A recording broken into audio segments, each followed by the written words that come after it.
몰근몰근. 안녕하세요. 몰근몰근 사마입니다. 예! 저는 프로춤이러 승희입니다. 저는 기침을 한가득하는 리라입니다. 감기가 아직 안 나으셨나 보네요. 네. 네. 오늘 주제는 정말 이름 붙이기도 정리하기도 어려운 그런 사람들에 대한 이야기입니다. 애매한 사이, 그게 제일 어렵더라 라는 주제입니다.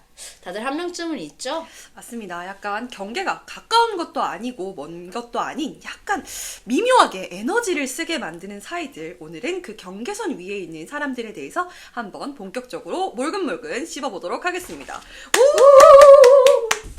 자, 첫 번째 질문입니다. 자, 우리끼리 한번 기준을 정해보도록 합시다. 애매한 사이의 기준, 어디까지가 애매한 걸까? 자, 그 기준 어디쯤이라고 생각하세요? 약속을 잡았는데 한 번 취소가 되면 두 번 약속을 안 잡는 사람들. 그거는 친구입니까? 지인입니까? 지인이죠. 그게 너무 복잡하네요. 그러면 제 생각에는 약간 지인이랑 친구는 오히려 저는 약속을 취소했을 때 신경 쓰는 사람이면 지인인 것 같아요. 뭔가 취소됐을 때 그게 좀 크게 다가오는 거죠. 그쵸. 예를 들어서 내가 몸이 별로 안 좋아. 근데 친구 같은 경우에는 그 친구가 그걸 이해해 줄 거라는 걸 알기 때문에 좀 편안하게 취소를 할 수가 있는데, 지인은 이제 한 번쯤 더 고민하게 되는 거죠. 내가 이 같은 이유로서 이 약속을 취소하면 그 지인과는 뭔가 친구가 될 기회가 없을 수도 있고, 아니면 그 지인한테 내가 뭔가 거절을 한다는 것이 조금 더 어렵기 때문에 저는 오히려 약속을 취소하는 게 조금 더 어려운 사이가 지인이지 않을까 이렇게 생각합니다. 또 다른 지인과 친구의 정의 생각하시는 거 있으신가요? 친구는 같이 있을 때 편한 사람입니다. 지인은 밥을 같이 먹으면 불편한 사람. 너무 마음이 아픈데요? 그러면 그 메뉴가 아무리 맛있어도 불편하다는 말씀이신 건가요? 아무리 맛있어도 그 맛이 느껴지지 않는 사람. 그냥 같이 있을 때 하하호호 웃기는 해요. 그 시간이 즐겁기는 해요. 근데 밥을 먹었을 때 이게 맛있다. 그리고 이 순간이 너무 편안하다. 이렇게 느끼진 않는다는 겁니다. 그게 너무 좀 슬프네요. 그렇다면 이제 이어서 아는 사람, 지인, 친구 이렇게 세 가지 분류로 사람들을 애매한 사이로 정의를 해볼 수 있을 것 같은데요. 아는 사람, 지인, 친구 조금 더 깊게 들어가서 어떻게 다른가 한번 생각을 해보도록 할게요.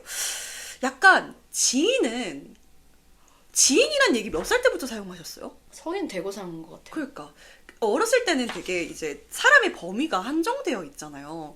같은 반 친구, 여전히 뭔가 그 친구하고 내가 그 친구의 생일도 모르고 아무것도 몰라도 같은 반 친구라고 규정을 하지 않습니까? 근데 이제 성인이 되고 나서부터 뭔가 무리도 아닌 것이, 그렇다고 내가 이 사람하고 모르는 것도 아니고, 그렇다고 완전히 공적인 관계도 아니고, 그런 사람들을 뭔가 어른이 되고 나서 지인이라고 조금 더 규정을 하게 되는 것 같고, 아는 사람과 지인? 이것도 조금 다른 것 같아요. 뭔가 단어가 주는 그런 공적인 느낌이 지인이 좀 더 강한 느낌이잖아요.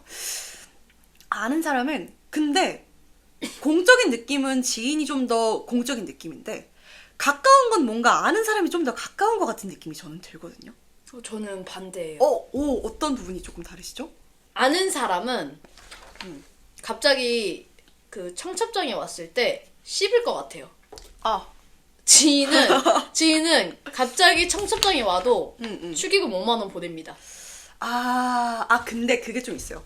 청첩장이라는 것은 받을 때 돌려받을 걸 전제로 보내는 것도 사실 조금 있잖아요. 그런데 지인이라고 한다는 것은 뭔가 어떠한 무리에 함께 속해 있으니까 그게 내가 좋든 싫든 그 사람을 좀 다시 봐야 된다는 게 커요. 그래서 뭔가 예를 들어서 회사에서 만났다든지 아니면 뭐 취미생활이어도 친하진 않아도 무리에 함께 있다든지 뭐 그런 식으로 다시 볼 수 있는 확률이 있으니까 그런 공적인 거에서는 그렇게 정의가 될 수도 있는데, 아는 사람은 어떤 무리에 함께 속해 있는 게 아님에도 불구하고 그 사람하고 어쨌든 안다는 얘기인 거잖아요.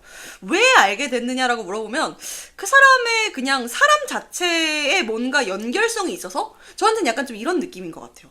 그래서 뭔가 축의금에서는 또 다른 느낌이지만 아는 사람은 사람으로서 존재하고 지인은 뭔가 무리로서 존재하고 이런 느낌이 조금 다르지 않을까요? 저는 그렇지는 않아요. 무리에 존재한다고 해서 지인인 것도 아니고 뭔가 아는 사람이라고 해서 겹지인이 없거나 이런 것도 아니라고 생각해요. 그냥 아는 사람은 그냥 건너 아는 사람이야. 야, 걔 어떻게 산대? 뭐 이렇게 산다더라. 이 정도의 사이를 아는 사람이라고 하는 것 같아요. 오히려 지인은 내가 직접 연락할 수 있는 사람. 네. 그럴 수 있겠다. 그런데 보면 지인에서 친구로 넘어가는 경우도 있고 친구에서 지인이 되는 경우도 있는 것 같아요. 그런 네. 순간 있으셨나요? 저 같은 경우는 예를 들자면은 지인이라는 얘기를 학교가 졸업하고 나서부터 보통 많이 쓰잖아요. 그런데 학교 친구였던 사람들, 분명히 학교 다닐 때는 되게 친했었는데 뭔가 졸업하고 나서부터 연락을 직접적으로 주고받지는 않는다든지 뭐 그런 사람들은 친구에서 지인으로 뭔가 넘어간 부분들이 좀 있는 것 같고, 내가 더 이상 열정적이지 않은 취미를 함께하는 사람들, 그런 사람들도 뭔가 친구에서 다시 지인으로 조금 돌아간 게 아닐까? 이런 생각이 조금 드는 경우들이 있는 것 같습니다. 반대로 뭔가 지인에서 친구로 넘어가는 경우, 어떤 경우 혹시 있으신가요? 그냥 먼 사람이라고 생각했는데 막상 만나서 얘기를 나누니까 생각보다 이 사람 나랑 개그 코드가 잘 맞아. 혹은 나랑 뭔가 잘 맞는 포인트가 있어.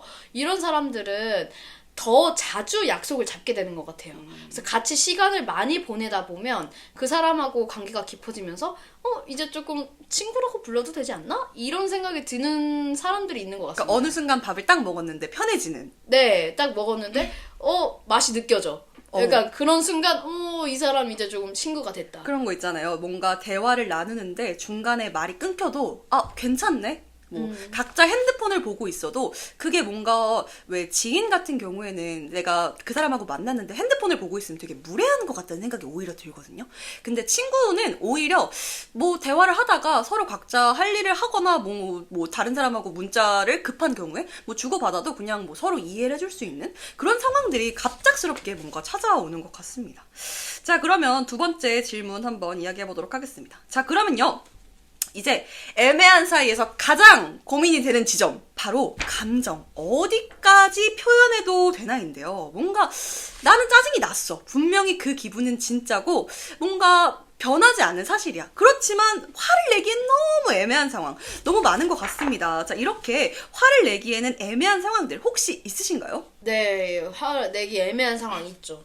그냥 그러니까 늦으면 좀 짜증나잖아요. 근데 이제 친구 사이에서 쟤 또 늦었어 이렇게 할 수가 있는데 지인이면 무슨 일 있으셨나봐요.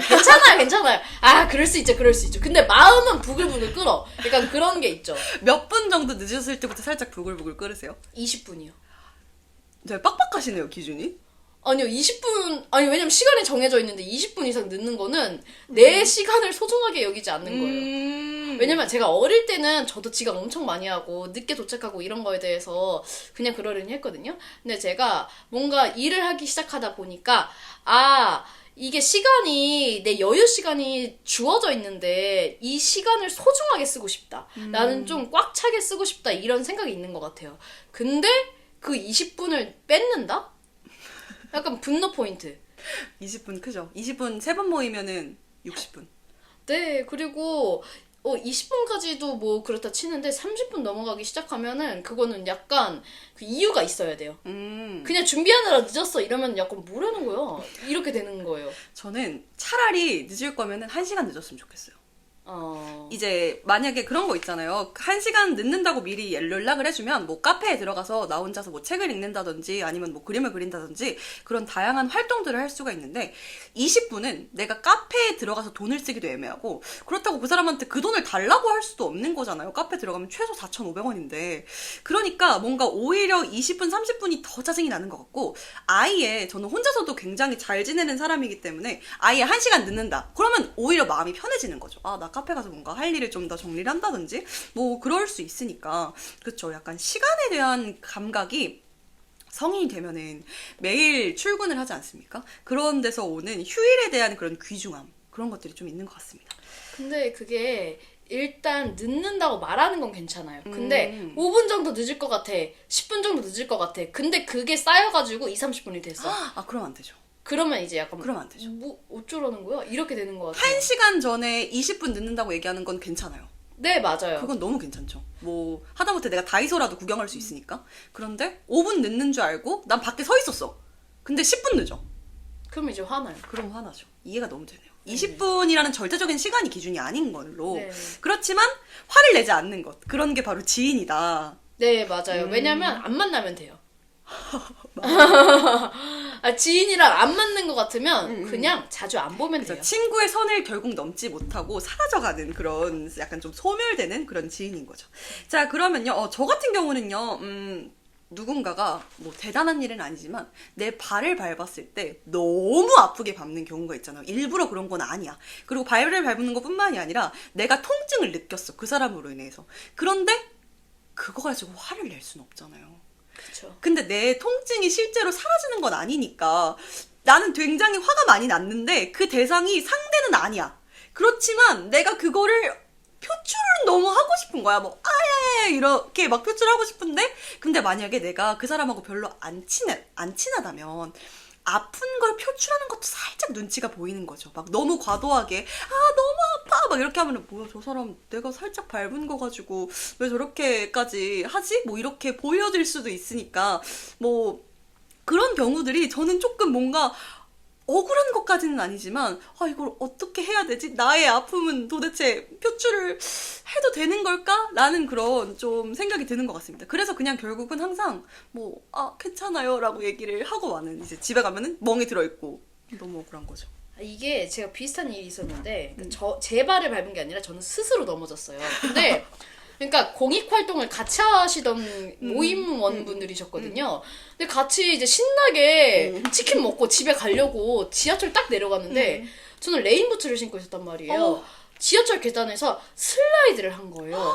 근데 막 한 분이 저를 막 뒤에서 일으켜 주시려고 하고 한 분은 앞에서 괜찮아요? 괜찮아요? 계속 이러시는데 너무 민망하니까 제가 웃으면서 하하하 괜찮아요? 에피소드가 하나 생겼네요 하면서 아주 아무렇지 않은 양 하하호호 웃었지만 집에 가서 아파가지고 끙끙 앓으면서 잤거든요. 저 진짜 결국에는 정형외과 갔어요. 뭐라고 하셨나요, 정형외과에서? 그냥 제 허리가 약해서 작은 충격에도 그렇게 아플 수 있다고 얘기를 하셨거든요. 그래서 저 결국에 주사 맞았단 말이에요. 근데 그 다음에 만났어도 아무렇지도 않았어요. 맞아. 차라리 친구면은 좀 놀릴 수 있어. 놀리고 나 너무 아픈데 어떻게 하고 친구면 놀리는 대신에 파스를 뭔가 사다 준다든지 조금 더 실질적으로 도움을 줄 수가 있는데 지인은 내가 이 사람한테 너무 손을 내밀면 오버하는 거 아닐까라는 생각도 들고 웃기지만 웃을 수도 없고 그렇다고 너무 진지하게 받아들이기에는 조금 어렵고 그런 약간 좀 상황들이 조금 있는 것 같습니다. 맞아요. 그리고 아파도 아픈 거를 과하게 표현할 수 없어요. 왜냐면 내가 아픈 거를 표현한 순간 그 사람이 날 신경 쓰고 걱정하는 게 불편해요. 그렇다고 걱정을 안 할 수도 없으니까. 맞아요. 너무 어렵죠. 그래서 아무렇지 않은 척 해야 되고 제가 그날 비가 왔다 그랬잖아요. 제 바지가 다 젖었어요. 근데 그거를 유머로 승화시켜보겠다고 와 제가 지금 바지에 오줌을 싼 것 같네요. 이런 대도 않는 드립을 계속 치던 게 오히려 실례지 않았나. 그런 생각이 갑자기 드네요. 그것 좀 실례네요. 네, 갑자기. 그분들도 억지 웃음. 갑자기 그 표정이 떠올랐어요. 네. 아니 그거는 너무 그분들에 대한 예의가 오히려 지나치는 죄송합니다. 이 자리를 빌어 말씀드릴게요. 죄송합니다. 네. 네, 그러면 약간 그거랑 비슷한 상황이라고 얘기할 수 있겠는데 이빨에 고춧가루 꼈을 때 어떻게 얘기하실 건가요? 친구면은 약간 빠르게 얘기할 수 있거든요. 고춧가루 이렇게 딱 할 수 있는데 뭔가 지인이면은 근데 지인인데 둘이 있는 경우면 차라리 그냥 좀 편안하게 얘기할 수 있을 것 같은데 지인인데 한 6명 있어. 6명. 좀 말 안 합니다. 저는 그냥 말 안 해요. 6명이 다 같이 눈치 보고 있어. 와 진짜 고춧가루. 저는 근데 이따마다 느낀 거야. 그래서 고춧가루 어떻게 다 생각하고 있는 거지. 막 제가 말입니다. 오늘 발표할 거거든요. 막 이러고 있는데 고춧가루. 와 근데 그거는 말 안 해주면 오히려 죄악 같아요. 그거는 말을 해줘야 되는데. 그럼 이제 6명 있어가지고 막 대화가 한창일 때 죄송하지만 고춧가루 이렇게 얘기하는 것도 좀 이상하지 않나요? 그거는 정말 실례예요. 그렇게 하는 건 진짜 예의가 없고. 카톡으로 몰래 보내는 거죠. 고춧가루 끼셨어요 이렇게. 근데 갑자기 그냥 카톡 이름 뜬 것만 보고 야 우리 같이 있는데 왜 카톡 보내? 내용은 안 봐요. 그런 상황 정말 민망할 것 같아요. 그거 어떻게 해야 되죠? 고춧가루가 낀 경우에는? 그냥 제가 만약에 옆자리에 있으면은 조용히 터치를 한 다음에 귓속말로 얘 고춧가루 꼈어 이렇게 작은 목소리로 얘기할 수 있을 것 같은데 근데 만약에 맞은편이거나 6명이면 아주 대각선으로 멀리 있을 수도 있단 말이에요. 그쵸. 그러면 포기해야죠 사실. 근데 만약에 6명인데 바로 옆에 있어요. 그래서 그 사람이 고춧가루 낀 걸 다른 사람들도 다 알고 있는 상황이에요. 근데 갑자기 옆에서 소근소근 한 다음에 막 이렇게 아 이빨을 막 이렇게 막 쓸어내려. 그러면 이제 사람들이 저 사람 고춧가루 빼나봐. 아 저 사람 그렇게까지 한 고춧가루. 그런 것까지 생각하면 사실 아, 네, 그런 것들이 약간 좀 있는 것 같습니다. 이어서 한번 얘기해 볼게요. 저는 항상 간식을 들고 다니는 편인데요. 간식 어디까지 나눠줘야 되는가가 솔직히 조금 고민돼요. 마음 같아서는 오병이어의 마음으로 모두에게 나눠줄 수 있으면 좋죠. 그런데 하루에 만나는 사람들이 뭐 한두 명은 아니잖아요. 예를 들어서 제가 어떤 모임에 갔는데 그 모임에 16명이 있어. 근데 나는 지금 배가 너무 고파서 그 간식을 먹어야 돼. 그러면 그 16명을 다 나눠줄 만큼 챙겨야 할 것인가? 아니면은 몰래 어딘가에서 숨어서 먹고 그러고 이제 나눠줘야 하는 것인가? 약간 그런 경우 혹시 없으신가요? 아사직전이면 그냥 화장실 가서 몰래 먹을 것 같아요. 16명이면 16등분 불가능하기 때문에. 근데 저는 그래서 다 같이 있는 경우에 간식을 나눠줘야 된다. 그러니까 간식을 가져간다. 그럼 저는 무조건 나눠줄 양만큼 챙겨갑니다. 근데 그게 아닌 이상 안 먹어요 그냥. 아사 직전이면 들고 화장실 가서 몰래 먹을 것 같아요. 지금 예를 들자면 그런 거죠. 팀원이 6명이야. 근데 조금 더 넓게 부서를 보면 한 16명 돼. 그러면 팀원까지만 나눠줄 것인가? 아니면은 그 큰 데를 다 나눠줘야 맞는 것일까? 뭐 그런데 어떻게 보세요? 어디까지 나눠줘야 된다고 보세요? 아니면 옆자리 동료만 준다든지. 그냥 내가 주고 싶은 사람만. 간식은? 네. 너무 힘들어요. 왜냐면은 뭐 우리가 경조사 챙기는 거라서 같이 축하할 일이면 팀원들 뭐 6명분 다 챙기겠는데 내가 간식 가져온 건 나의 기호잖아요. 근데 옆에 사람들 다 챙기려면 제가 먹을 게 없으니까. 마음이 아프네요. 네. 모두 다. 냉정해야죠. 그쵸. 간식은 중요하니까. 네. 간식 돈 타임. 없어요. 네. 자, 이어서 한번 얘기해 보도록 하겠습니다. 답장 압박을 느꼈던 카카오톡. 저는요, 어디서 끝내야 될지를 모르겠어요.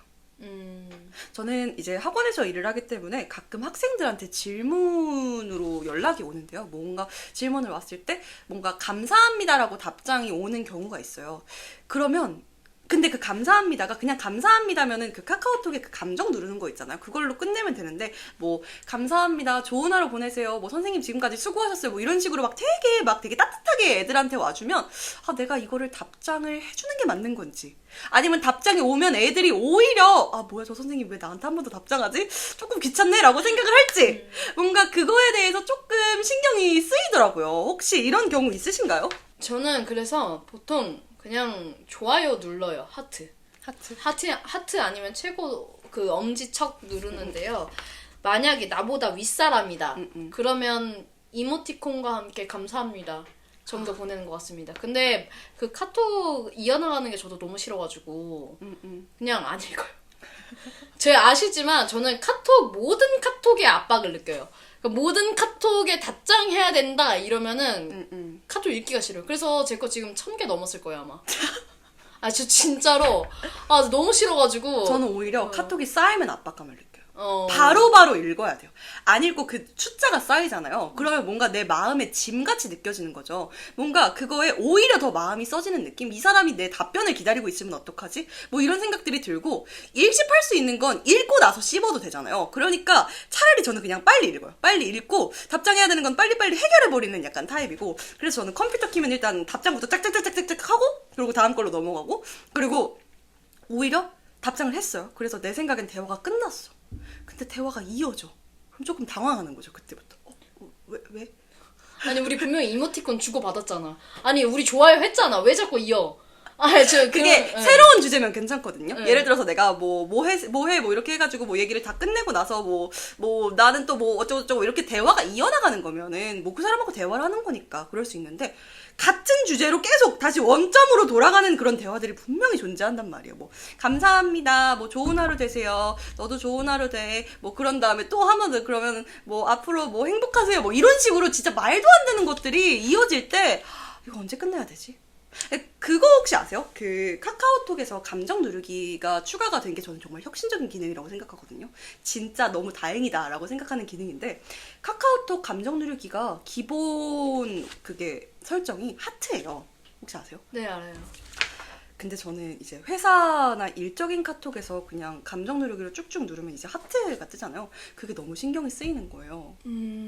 그래서 저는 하나하나 그거를 다 좋아요로 다 바꿔놨거든요. 뭔가 하트가 조금, 이 사람하고 얼굴도 제대로 본 적 없는데, 일적인 카톡으로 너무 하트를. 과한 이모티콘. 그쵸. 약간 좀 네. 하트는 좀 과하다고 생각했어요. 그때 전 몰랐는데, 그거 기본으로 해놓는 걸 바꾸는 게 있더라고요. 그래서 전 좋아요를 바꿔놨거든요. 네. 그래서 좋아요를 바꿔놓으니까 학생들한테 뭔가 하트를 눌러주고 싶을 땐 오히려 또 바꿔야 되는 거죠. 약간 그런 좋아요를 눌러야 될지, 슬퍼요, 기뻐요, 하트. 저는 이런 것들도 엄청 신경이 쓰이는 것 같아요. 혹시 있으신가요? 근데 저도 그게 무슨 마음인지 알아요. 근데 그냥 좋아요 눌러요. 그냥 그리고 하트로? 네, 왜냐면 제가 봤을 때 아무 생각이 없으니까 이 사람 봐도 아무 생각 없어. 아, 근데 전 좀 신경 써요. 아, 그래요? 전 좀 신경 써요. 아, 하트 눌렀네, 이 사람. 하트 눌러, 이 사람 나 좀 좋아하네? 뭐야? 아, 너가 두근, 나한테- 두근. 약간, 아니, 인간으로서 좀 호감 있네? 이러고. 좋아요면 이제, 아, 나랑 좀 공적인 사이네? 이러고. 피곤하네요. 갑자기 저도 신경 쓰게 될 것 같은. 아니, 그런데, 네. 그런데 꼭, 좋아요 누르는 사람이랑 하트 누르는 사람은 좀 달라요. 사람이 나를 대하는 게 실제로. 그럴 수 있죠. 그러니까 하트 누르면은 그 사람이 나 좀 좋아하는 거니까. 하트잖아요. 당신은 분홍색. 당신은 IN인가요? 맞습니다. 저는 IM이고요. IN이고요. 그냥 신경 진짜 안 써요? 하트인지 좋아요인지? 네, 저는 신경 안 써요. 그냥 좋아요 이런 거는 신경 안 쓰고요. 오히려 저는 그 상대방이 답장해도 안 해도 별로 신경 안 쓰는 스타일이라 가지고. 그러니까 업무적인 카톡이면 답장해줘야죠. 근데 업무적인 건 저도 무조건 칼답하거든요. 근데 만약에 그 외에 그냥 일상적인 대화였어요. 그러다 답장 없으면 바쁜가 보다. 그냥 이러고 말아요.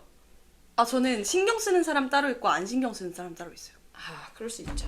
그러니까 친구가 얼마나 친하냐, 지인이 얼마나 친하냐 이거랑은 별개로 이 사람은 답장 안 하는 사람이라고 제 안에 정해놓은 사람들이 있어요. 당신이라든지 뭐 그런 있어요. 주변에 몇 명 있는데 그 친구들이 답장 안 오는 건 괜찮아요. 근데 답장 진짜 잘 오는 친구들이 있거든요. 막 몇 시부터 몇 시까지는 꼭 답장 오는 직장인 친구들이 있어요. 맞아요. 꼭 그 직장인들은 집에 들어가면 그때부터 답장 안 하기 때문에 답장 오는 시간이 정해져 있는데 답장 오는 시간인데 답장 안 온다? 아, 그건 좀 신경 쓰여요. 아, 그런 게 있기는 하죠. 내가 뭔가 말 실수했나? 이런 생각들이 조금 들게 되는 것 같아요. 당신이 답장 안 오는 건 완전 괜찮아요.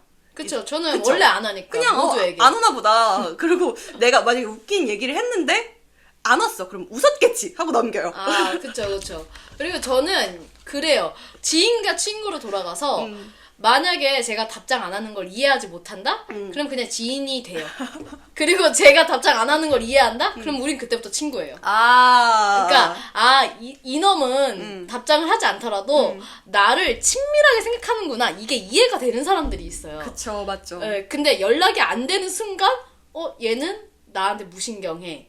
혹은 이 관계를 이어나가고 싶어 하지 않아. 라는 생각을 가지시면, 그것도 존중하지만, 그러면 이제 저의 특성과 맞지 않기 그쵸. 때문에. 약간 그런 것 같아요. 친구라는 것은 내가 이해심의 문제인 것 같은 게 내가 뭔가 조금 더 가볍게 행동을 했어도 이해해줄 수 있는 그 이해의 범주가 조금 더 늘어나는 것 같고 지인 같은 경우에는 어쨌든 살짝 공적인 느낌이 아직까지 드는 사이이기 때문에 사회적 체면이라고 그러죠. 그런 이해의 범주가 친구보다 살짝 좁은 게 아닐까? 뭔가 이런 식으로 정의가 될 수도 있을 것 같습니다.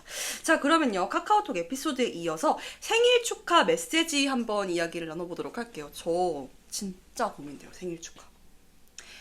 그러니까 그런 사람들이 있거든요. 만난 적은 별로 없어요. 근데 내적으로는 엄청 친해요. 뭔가 그런 거 있잖아요. 꼭 뭐 SNS에 뭐가 올라오면은 좋아요도 누르고 근데 그 사람을 내가 마음으로 좋아하는 마음도 엄청 커요. 그런데 현실적으로 뭐 휴일도 별로 없고 그 사람이 외국에 산다든지 아니면 멀리 산다든지 뭐 그런 상황들 때문에 만날 수는 없는 사람들 있잖아요. 그런 사람들이 생일일 때 그냥 생일 축하해라고 메시지만 보내도 될지 아니면 작은 선물이라도 하나 해야 될지 그게 전 너무너무 고민되는 거죠. 단순히 선물을 줘야 되는 것과 안 줘야 되는 것, 첫 번째 단계는 거기거든요.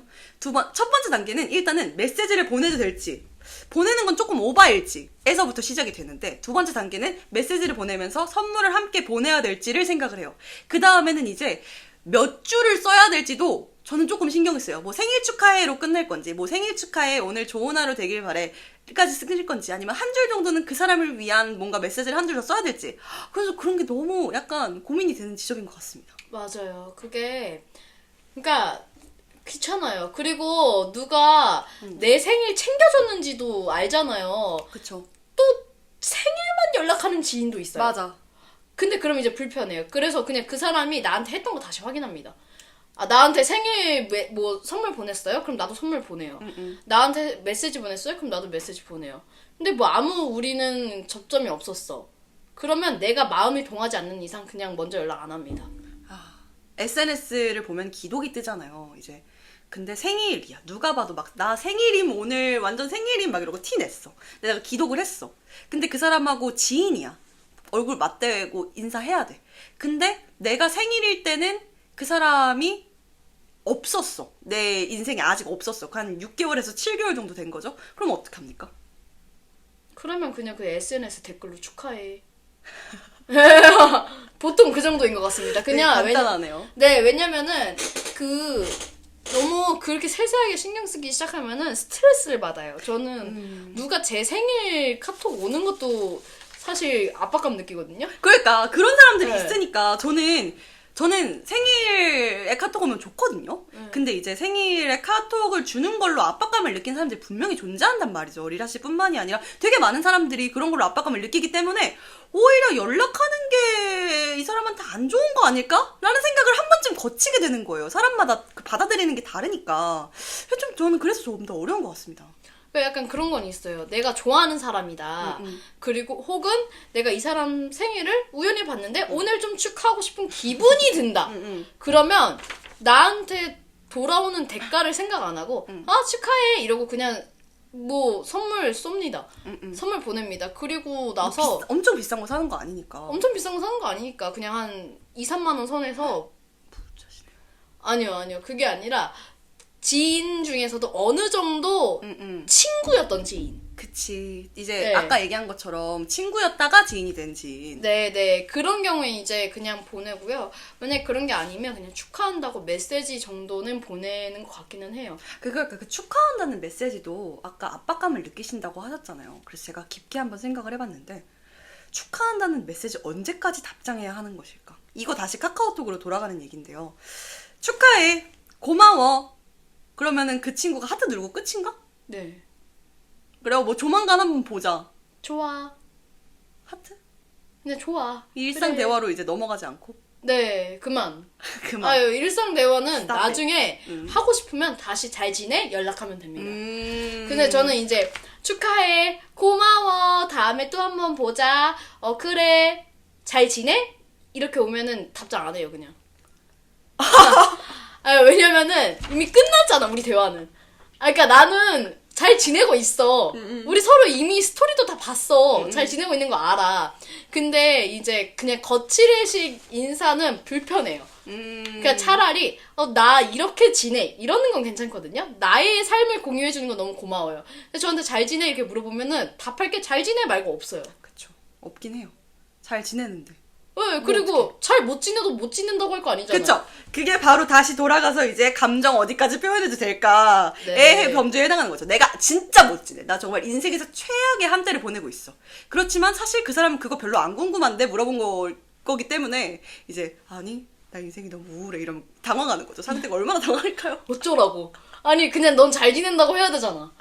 그게 네. 정답이니까. 네. 정답이 있는 관계가 있죠. 아까 이제 스토리 이야기를 해주셨는데 이제 본격적으로 다음 질문이 이것과 좀 연결되어 있는 질문입니다. 세 번째 질문 한번 읽어주실 수 있으실까요? 네, 요즘엔 SNS 때문에 생긴 애매한 사이도 많죠.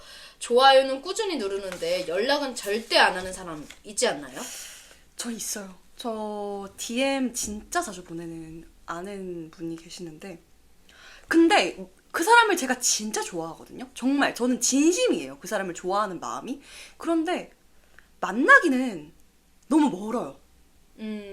국가가 다르신 분도 계시고 막 진짜 막 끝과 끝 막 부산, 제주도 이러신 분들도 계시고 그러니까 뭔가 나는 그 사람을 좋아하고 안 좋아하고의 마음의 정도랑은 별개로 지인에서 친구로 충분히 넘어갈 수는 있지만 그렇지만 물리적으로 한계가 있을 때 저는 그런 사람들한테 보통 좋아요를 많이 누르는 것 같아요.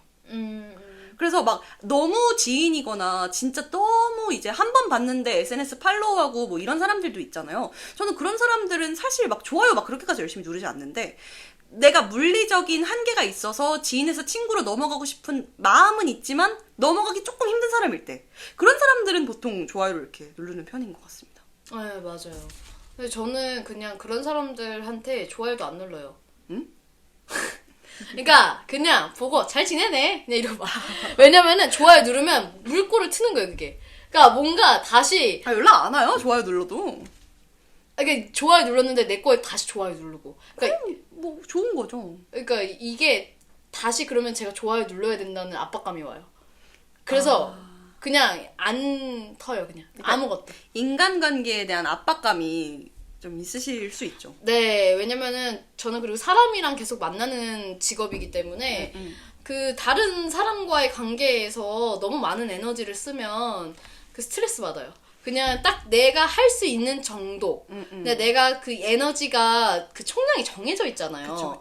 그거를 쓰고 싶은데 필요한 데만 쓰고 싶어요. 그쵸. 사실은 정말 슬프게도 실질적으로 저희가 온전히 저희만 쓸 수 있는 시간은 잔업이 없다는 전제하에 48시간이거든요. 주말밖에 없으니까.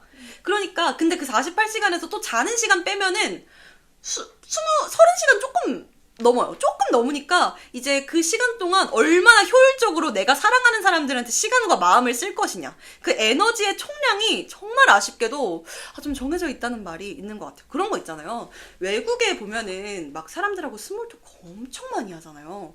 그런 걸로 좀 에너지가 빨리시는 편인가요? 그런 거는? 아니요, 스몰 토크는 괜찮아요. 왜 괜찮으시죠? 왜냐면 관계가 이어지지 않으니까요.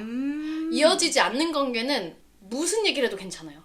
이어지는 관계는 제가 그 사람이랑 어떤 좋은 관계를 유지하기 위해서 해야 되는 의사소통의 방법들이 있잖아요. 근데 새로운 사람 만난 거는 그 사람이 어떤 사람이든 내가 어떤 사람이든 별 상관이 없으니까 지나가면서 아주머니들 아저씨들 만나면 이제 강아지 산책시키면서 말 한 번씩 거시거든요. 그러면 저는 아주 기쁘게 대화를 그런 거는 나눕니다. 이제 저는 약간 좀 반대예요. 저는 스몰 토크 하면은 그 사람하고 뭔가 좀 친해질 수도 있지 않을까 하고 기대하는 사람들하고만 스몰 토크해요. 아, 그렇군요. 약간 좀 너무 가벼운 상황이거나 별로 그 사람한테 관심이 없어. 그런 사람들하고 굳이 스몰 토크를 해야 되나? 이런 생각이 들고 오히려 약간 좀 신중하게 되는 거죠. 사람들하고 대화의 물꼬를 시작할 때. 그렇기 때문에 뭔가 나는 물꼬를 텄어. 그럼 이제 저는 살짝 마음의 문을 연 거기 때문에 뭔가 이 사람하고 어디까지 얘기를 해도 될까에 대한 생각을 저는 오히려 조금 하게 되는 것 같아요. 이게 이야기를 시작하는 순간부터. 맞아요. 그런 기대감이 있기는 해요. 뭔가 이 관계가 더 친밀하게 이어질 수 있지 않을까라는 기대감이 있기는 해요. 근데 아예 낯선 사람 이런 건 또 괜찮지 않으세요? 아예 낯선 사람? 예를 들어서 제가 뭐 편의점에서 알바를 한다든지 뭐 이런데 뭐 날씨가 참 좋네요, 이 정도? 네, 그리고 택시 기사님들.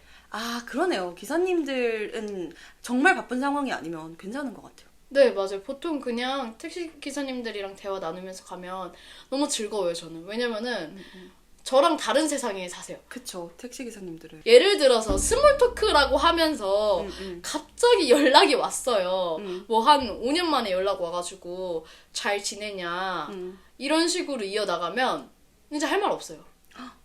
그러니까 왜냐면 잘 지내니까. 네, 잘 지내지 못하더라도 아까 말한 것처럼 말 못하니까 그냥 말문을 막히게 잘 지낸다고 얘기할 수 있어요. 예를 들어서 나 이제 취업했고 나 돈은 어느 정도 벌고 나 이제 집은 이렇게 살 예정이고 나 뭐 연애는 며칠 정도 했고 나 구체적으로 운동은 어떻게 하고 있고 식단은 이렇게 하고 있어. 그러므로 나 아주 잘 지내. 너도 화이팅! 이렇게 딱 그러는 거죠. 와 진짜 한 번에 보낼 때 그렇게 짜라라락 해가지고 뭐 네. 나 부모님도 감사하게 건강하고 네. 가족관계 완벽해. 그러니까 너도 화이팅! 하트! 이렇게 딱 해서 보내는 거죠. 이거 대본 만들어놔야 돼요. 왜냐면 그러니까. 모든 사람한테 연락 오면 그렇게 돌릴 수 있게. 그쵸. 이렇게 해가지고 이제 한 달에 한 번씩 스스로를 돌아보면서 잘 지내라는 연락이 왔을 때 뭐 나 어떻게 지내고 있어. 뭐 현재 체지방 몇 프로 막 이렇게 해가지고 아주 자세하게. 아주 자세하게 한 번에 딱 정리될 수 있도록. 지금 차는 몇 킬로 정도 탔고 내가 기름은 언제쯤 넣을 예정이고 그러니까 아주 나 매우 양호해. 양호함 이제 어. 평점 98.9 네, 매우 양호. 너도 화이팅 이거 해줘야 돼요. 왜냐면 너도 화이팅 안 하면 아니면 이제 그쪽에서도 똑같이 답장 오면 너무 마음 편안할 것 같아요. 그쵸. 왜냐면 제가 답장을 안 한다고 해서 그 사람이 사실 궁금하지 않은 건 아니잖아요. 궁금하기는 해요. 그렇지만 하나하나 대화를 이어나가는 데서 오는 칼로리 소모가 있는 거죠. 근데 그 사람한테도 똑같이 나 매우 잘 지내고 있음. 차 뭐 몇 킬로 타서 다음 달에 바꿀 예정임. 전기차로 하트 뭐 이렇게 또 보냈어. 그럼 이제 마음 편안해지면서 잘 지내고 있구나. 너무 다행이다. 아니 제가 1년 반 동안 말을 못 끊어서 카톡한 적이 있어요. 그러니까 1년 반 동안. 그러니까 1년 반 동안 서로 진짜로 한 3, 4일에 한 번씩 답장하는데 아무 의미가 없어요. 그러니까 나는 잘 지내지. 그래? 나도 잘 지내. 요새 밥은 잘 먹지? 나 밥 잘 먹어. 이걸 3, 4일에 한 번씩 해가지고 1년 반을 한 적이 있거든요. 제가 그 뒤로 답장 안 해요, 그냥. 그러니까 왜냐면은 그때 느꼈어요. 아, 이게 누군가 끊어주지 않는 이상 그냥 끝없이 가요. 저는 그 외국에 사는 지인이 한 분, 친구예요. 걔랑은 친구인데 사실은 외국에 살기 때문에 크게 접점이 항상 있을 수는 없어요. 그 친구를 제가 아무리 좋아해도 항상 접점이 있을 수는 없잖아요. 그래서 저는 2년 동안 날씨 얘기 매일 한 적 있어요. 진짜. 정말. 뭐 일본 날씨는 어때? 뭐 한국 날씨는 어때? 일본은 이제 추워? 한국은 아직 더 추워. 뭐 이런 식으로 뭐 그 진짜. 근데 그 친구하고는 그렇게 매일 얘기를 할 수밖에 없었던 게 외국에 그 친구 때문에 매일 나갈 수는 없잖아요. 그렇죠. 심지어는 외국에 가더라도 이제 일본이 굉장히 넓으니까 가더라도 항상 만날 수 있는 게 심지어는 아니에요. 그러니까 근데 나는 그 친구를 너무 좋아해. 좋아하는 마음은 진실되어 있어. 그러니까 대화가 끊기면 연락이 뜸해지면 사이가 멀어지는 거는 싫은데 그렇다고 할 말은 없는 친구들. 맞아요. 공통점이 없으니까. 맞아요. 공통점이 없으니까. 뭐 하다못해 한 번이라도 만나가지고 좀 더 깊게 얘기를 하고 이러면은 뭐 그 일은 어때? 뭐 이렇게 얘기를 할 수 있을 텐데 카톡이라는 그 매체의 한계가 사실은 존재하기 때문에 그게 조금 저는 그래서 진짜 2년 내내 그 매일매일 정말 날씨 얘기를 했는데 정말 다행히도 그때는 그 인스타그램이라는 게 지금처럼 막 엄청 다 같이 하고 이런 느낌이 아니었거든요. 근데 인스타그램이 생긴 거예요. 너무 감사한 거죠. 얘랑 더 이상 날씨 얘기를 하지 않아도 친구로 지낼 수 있다. 그때부터 안 해요, 날씨 얘기. 몇 년 됐거든요, 이 얘기도. 네. 그래서 그런 것들은 오히려 SNS가 주는 애매한 관계도 있지만 조금 현실적으로 가까워지기 어려운 친구들을 계속해서 친구로 이어져 올 수 있게끔 도와주는 그런 도구로서도 긍정적으로 작용해주지 않을까라는 생각이 조금 듭니다. 맞아요. 그러니까 SNS에서 비교하게 되고 어떤 것들을 자랑해야만 할 것 같고 이런 문화는 제 생각에도 이제 문제를 만들고 폐해가 되는 게 사실인데요. 근데 말씀하신 것처럼 스토리로 다른 사람들 어떻게 사나 그냥 살펴보고 저는 이렇게 살아요. 그냥 일상을 공유하고 이런 것들이 관계를 이어나가는 데 도움이 되는 것 같아요. 맞습니다. 자, 그럼 이어서 비슷한 얘기입니다. 자, 스토리는 다 보는데 DM도 와요, 심지어. 스토리에 관련해서. 톡은 씹는 친구.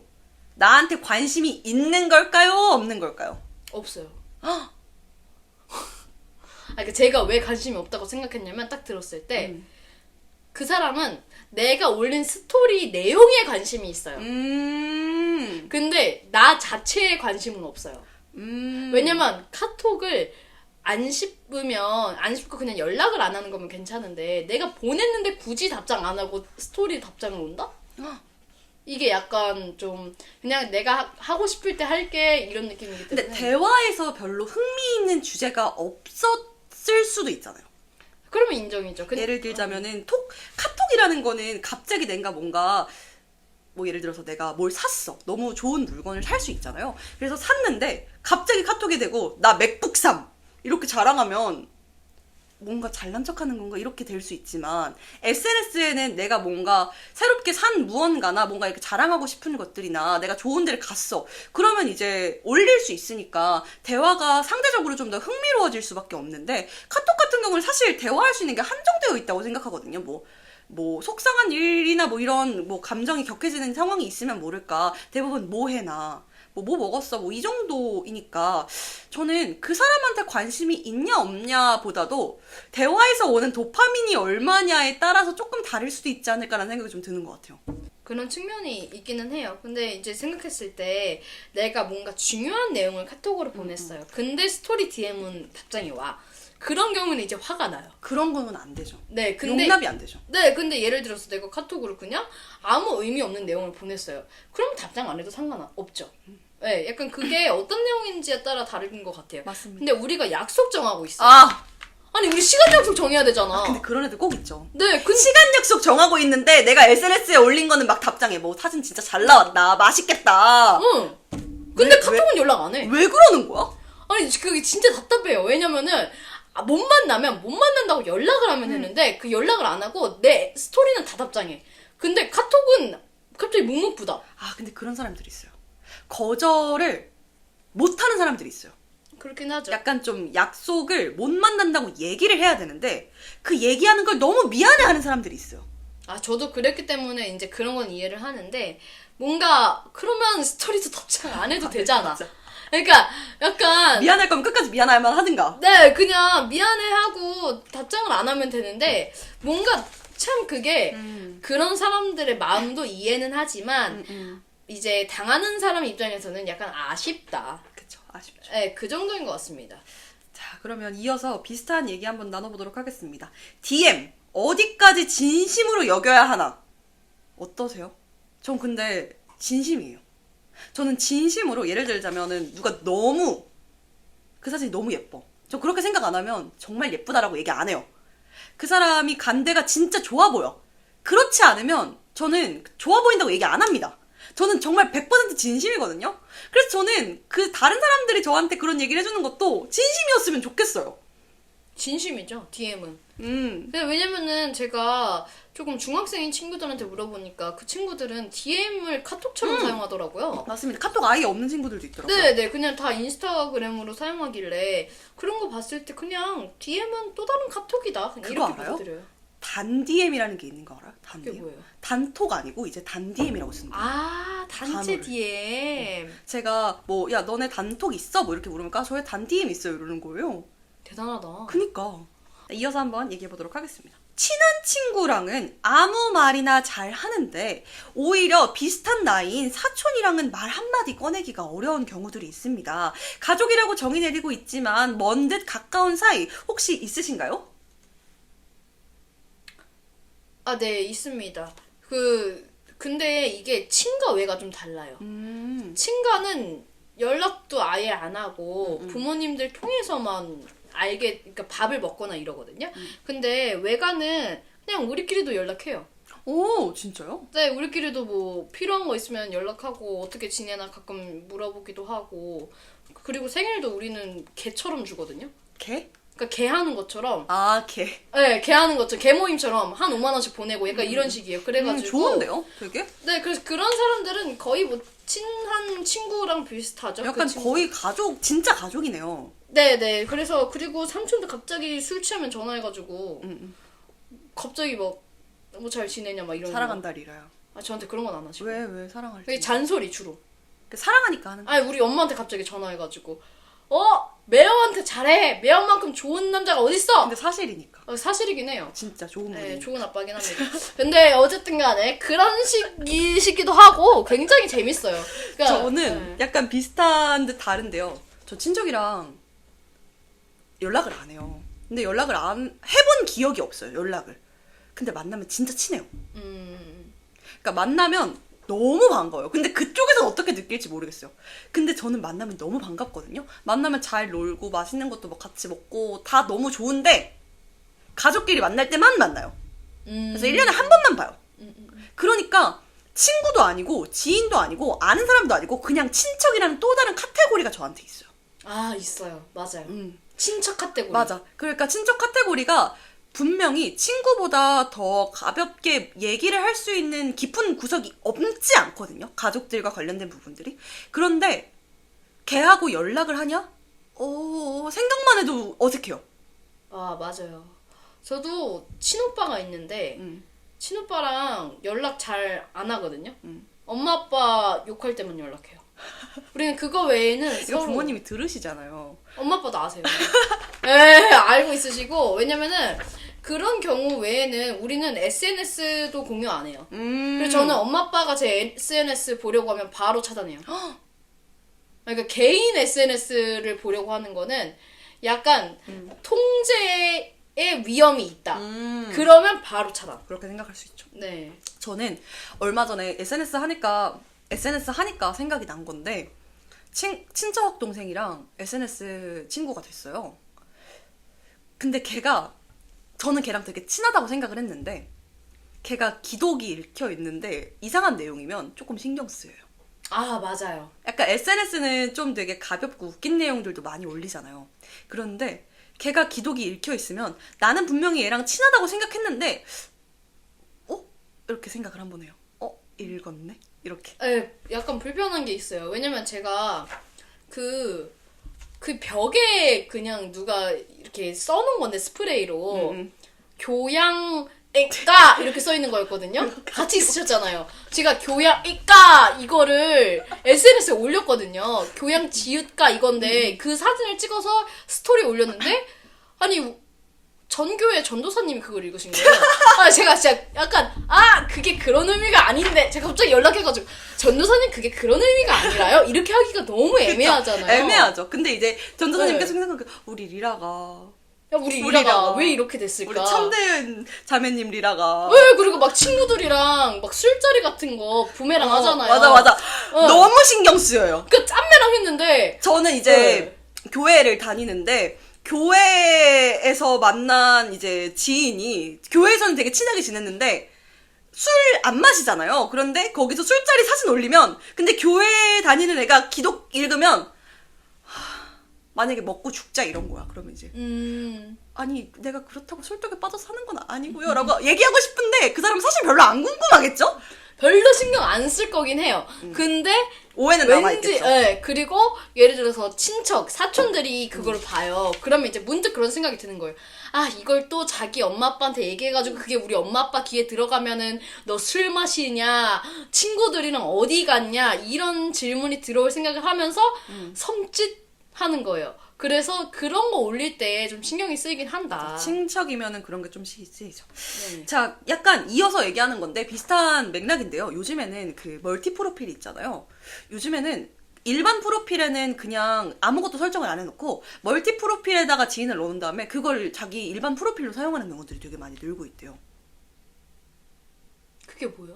그러니까 멀티 프로필이 있잖아요. 네. 근데 멀티 프로필하고 일반 프로필이 있잖아요. 원래는 일반 프로필에다가 약간 자기 일상이라든지 뭐 이런 걸 작게 공유를 하고 뭐 이렇게 했었잖아요. 네. 근데 그 일반 프로필은 누구나가 볼 수 있으니까 뭐 친구 추천해도 뜰 수도 있고 이렇잖아요. 그러니까 일반 프로필은 그냥 아무것도 안 하고 비워두고 멀티 프로필에다가 자기의 일상들을 올려서 자기가 지인이라고 생각하는 사람들은 다 멀티 프로필 안에 넣는 거예요. 그래서 그걸 약간 본 프로필처럼 쓰는 게 유행이라고 하더라고요. 좋은데요? 저도 그렇게 해봐야겠네요. 저도 약간 좀 그런 식으로 하고 있어요. 왜냐면 제가 그 프사를 누가 찍어준 제 사진을 해놓으면 뭔가 민망한 게 뭐냐면 저는 이제 상담을 하다 보니까 제가 상담사니까 내담자들이 제 프로필을 볼 때가 있어요. 근데 그게 너무 민망한 거예요. 민망하죠. 왜냐면 나는 벚꽃 예뻐가지고 막 벚꽃이다 이러면서 찍었는데 그게 조금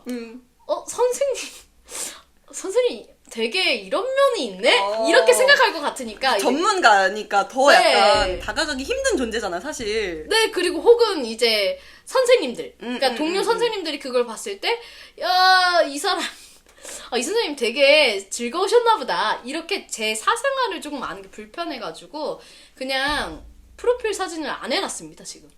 저는 연습실 다니는 게 가장 큰 일상의 그런 부분인데요. 근데 그거를 학생들이 보는 게 좀 그런 거예요.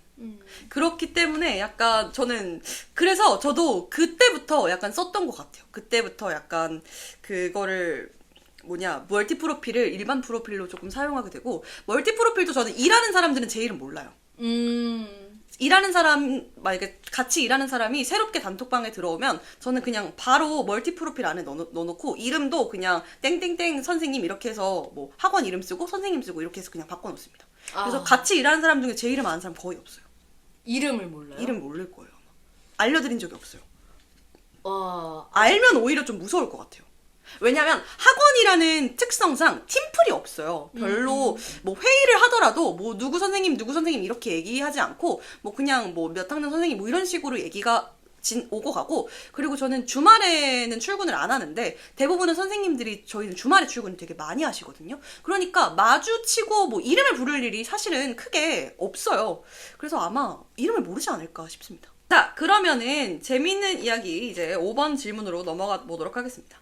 5번 질문입니다. 애매한 사이를 정리할까? 아니면 그냥 둬도 괜찮을까? 한번 이야기를 나눠보도록 하겠습니다. 네.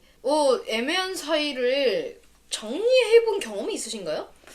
정리라고 하기는 좀 묘하지만 방금 말씀하신 것처럼 카톡이 무르익다가 끊겼어.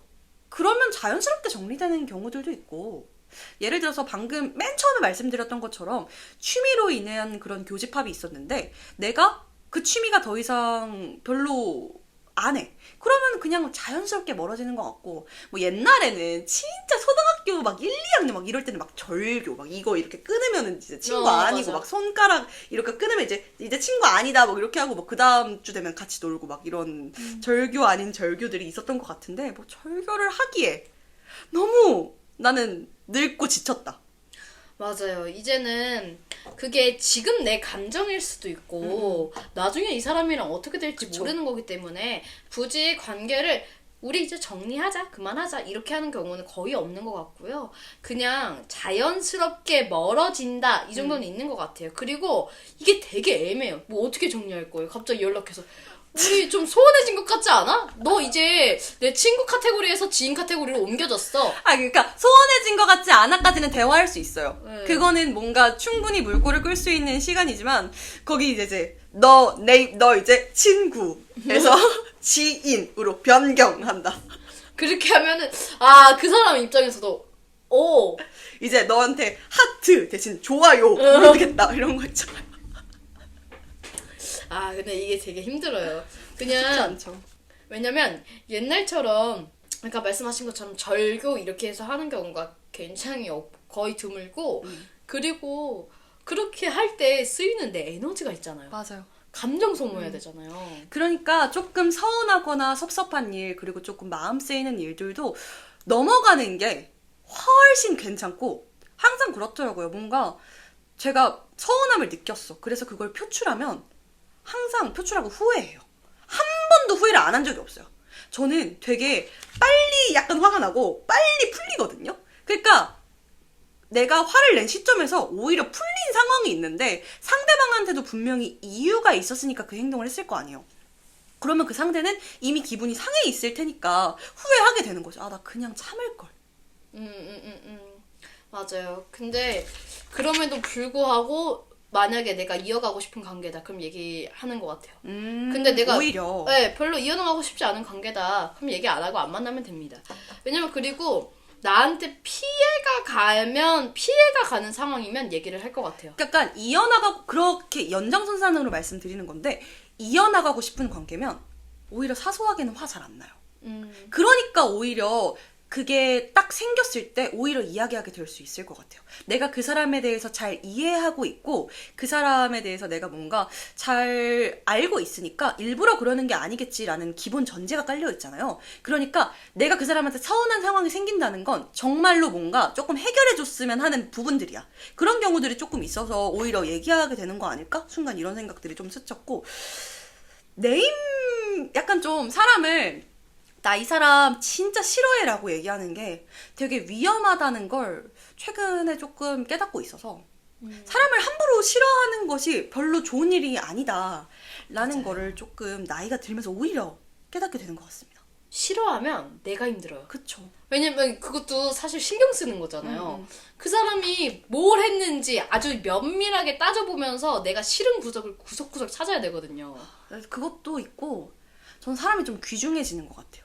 약간 지인으로 알게 되는 사람이 조금 귀해요. 어떤 느낌이냐면 내가 그 사람한테 언젠가 준 작은 도움이 나한테 도움으로 돌아올 수도 있고 내가 나누고 싶은 소소한 순간들이 생겼을 때 사람을 좀 귀하게 여기면 그걸 나누고 적어도 좋아요라도 하나 더 받을 수 있는데 내가 사람을 귀하게 여기지 않으면 뭔가 나한테 돌아오는 것도 없고 돌아오는 걸 바라지 않아도 아까 말씀하신 것처럼 마음이 좀 쓰이는 오히려 그런 경우들이 있는 것 같습니다.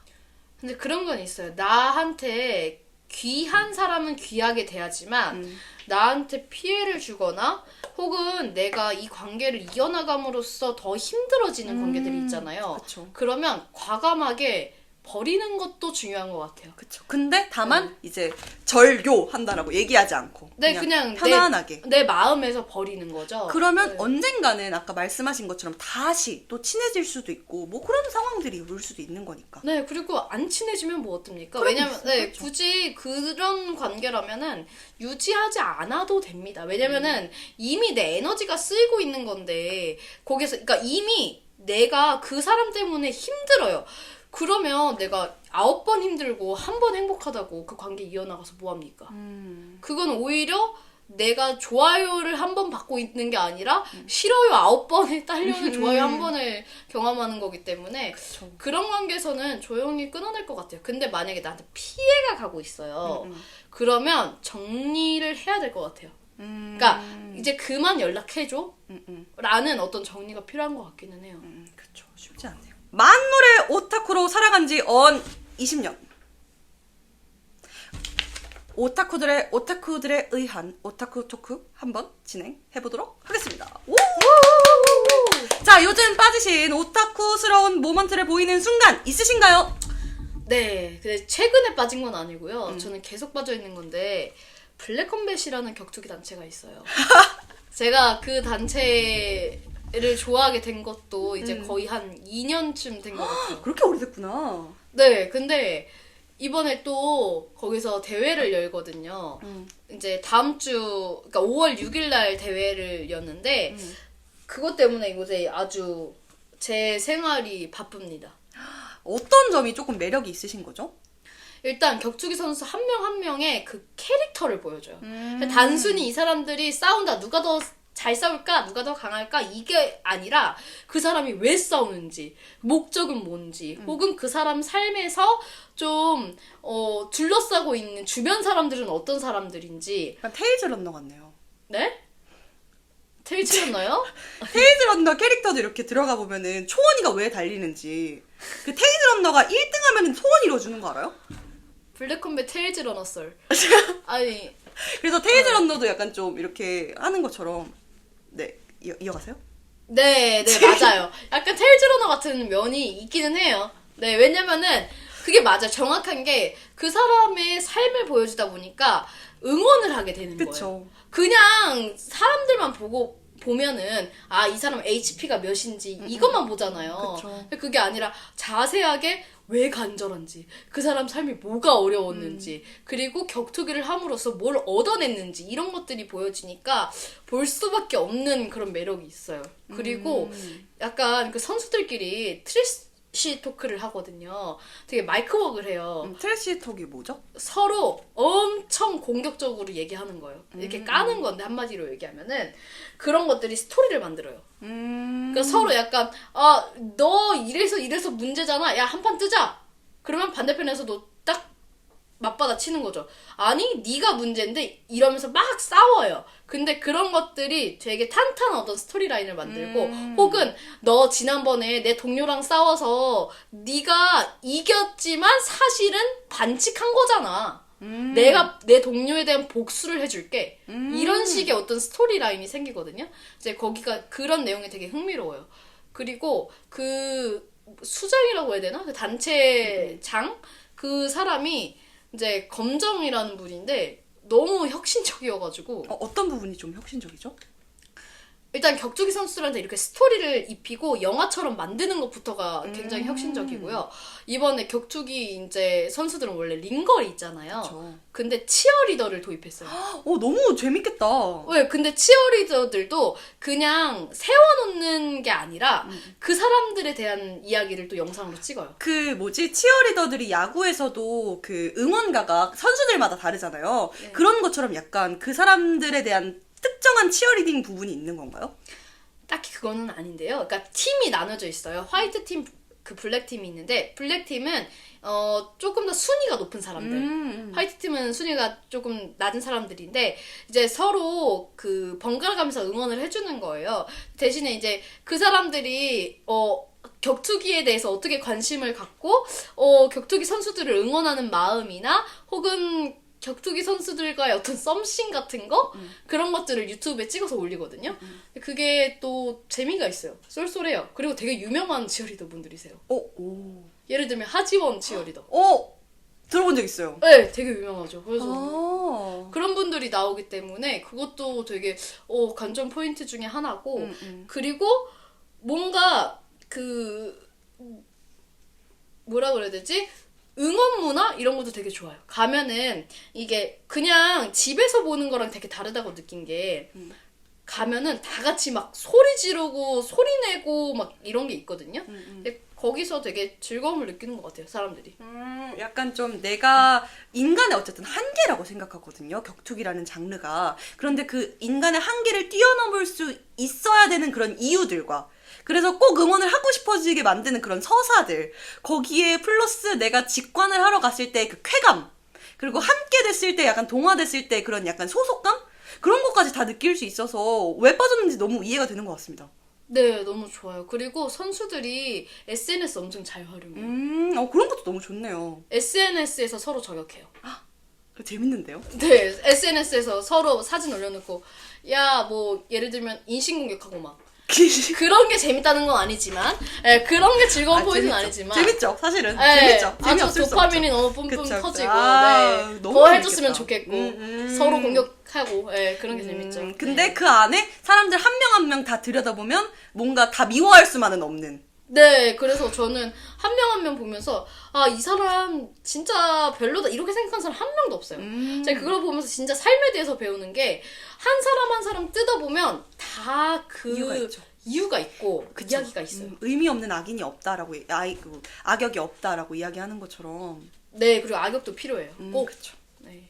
악역이 필요하지만 그 악역도 사실은 되게 사랑할 만한 구석이 많은. 네, 맞아요. 다 이유가 그게 있습니다. 너무 재밌는 것 같습니다. 내일 보러 가신다고 또. 내일은 이제 미디어 데이라고 해서 격투기 선수들을 기자회견하는 걸 보러 가야 돼요. 그런 거에서는 뭘 해요? 그런 거 이제 본격적으로 그 트래시 토크를 거기서 하는 건가요? 네, 그것도 하고요. 이제 앞에서 격투기 하는 모습이라고 그래야 되나요? 그런 것도 보여주고요. 그리고 선수들이랑 같이 직접 사진도 찍을 수 있습니다. 이게 CGV 관을 하나 대관해서 하는 거기 때문에 되게 소수의 인원들만 모여요. 그래서 티켓 값도 10,000원? 너무 괜찮은데요? 거의 영화보다 싼 거 아니에요? 네, 그냥 한 사람에 10,000원인데 그냥 너무 지금 괜찮다. 이거는 그냥 약간 팬 팬서비스 서비스. 네, 오. 그런 느낌 같아요. 근데 팬 서비스를 되게 이렇게 약간 좀 이벤트로서 주최 측에서 해주면은 돈을 안 쓸 수가 없죠. 그쵸. 근데 그걸 보면 경기를 보러 가고 싶어져요. 되게 영리하게 진짜 운영을 잘 하시는 것 같아요. 네, 그리고 나이도 되게 어려요. 진짜? 네, 그리고 아버지가 목사님이시거든요. 네. 그 경기장이 교회를 개조해가지고 교회를 개조해서 이제 그 경기장을 만들었더라고요. 네. 네, 좋아요. 여태까지 얘기한 어떤 상황들 중에서 제일 뭔가 흥분해 계신 것 같아요. 네. 지금 약간 가장 오타쿠로서 빠져 계신 거 아닐까. 맞아요. 그런 것 같죠. 저번에는 오은영 박사님 말씀하셨잖아요. 오은영 박사님 보고 너무 많이 울어가지고 오열해서. 네. 저도 어저께 오열했어요. 그 결혼 캠프 아세요? 네, 이혼 알죠. 캠프? 저 그거 보고 어저께 오열을 해가지고. 왜요? 이혼 가정인데 그 가정이 합쳐진 부분이 나왔어요. 그런데 그 엄마가 아들들을 사랑하지만 너무 좀 힘들어서 이혼을 할까 말까 고민하는데 그 부부가 서로 너무 사랑해요. 그리고 아들들도 엄마를 너무 사랑하고, 그리고 그 엄마도 아들들을 엄청 사랑하는데 그냥 힘든 거예요, 현실적으로. 어떤 게 현실적으로 힘들어요? 약간 이제 애가 5이에요. 힘드네요. 본인이 데려오신 아이 한 명이랑 막내 같이 낳은 막내 한 명이랑 거의 원래부터 사춘기인 남자 아이 셋이 있어요. 와, 진짜 힘들다. 그런데 전 진짜 어디서 그런데 그 아들들이 자기를 남이라고 생각한다라고 생각해가지고 막 걱정을 하셨었는데, 알고 보니까 그 아들들이 자기는 아빠보다 엄마랑 더 친하다 이렇게 얘기를 한 거예요. 엄마 우셨겠다. 엄마도 엄청 울고 저도 막 이러면서 울고, 그리고 심지어 전 처분이랑 엄청 친해지셨대요. 그 어머님께서, 그 새엄마 양육을 하시면서? 양육을 하는 분께서. 어. 근데 그 전 처분이 돌아가신 거예요. 얼마 전에? 그래서 그분한테 같이 남편분하고 그분하고 같이 메시지를 남기면서 막 왜 날 두고 갔냐 막 이런 얘기를 하는데, 저는 그 결혼 그거 안 봤거든요, 결혼 리포트. 근데 너무 눈물이 나고 그 집은 정말 행복했으면 좋겠는 거예요. 약간 오타쿠적인 마음으로 응원하게 되는. 와, 진짜. 그리고 그 부부가 너무 사랑해요. 문제를 떠나서 너무 사랑하는 게 눈에 보여요. 그러면은 이어질 수밖에 없죠. 너무 그런 얘기들이었습니다. 자, 너무 즐거운 얘기 잘 들었고요. 오늘은 진짜 뭔가 이름 붙이기 어려운 애매한 사이에 대해서 이야기를 해봤습니다. 네, 요즘은 오히려 선명한 관계보다 애매한 관계가 더 많은 시대잖아요. 근데 중요한 건 내가 그 관계에서 덜 불편한가, 덜 소모되는가, 그거 아닐까 싶습니다. 자, 여러분도 떠오르는 누군가가 있다면 굳이 이름 붙이지 않아도 괜찮습니다. 우리 모두 그런 사이 하나쯤은 있으니까요. 자, 다음 주에도 수다 떨 준비 되셨죠? 자, 지금까지 네, 지금까지 몰근이었습니다. 몰근이었습니다.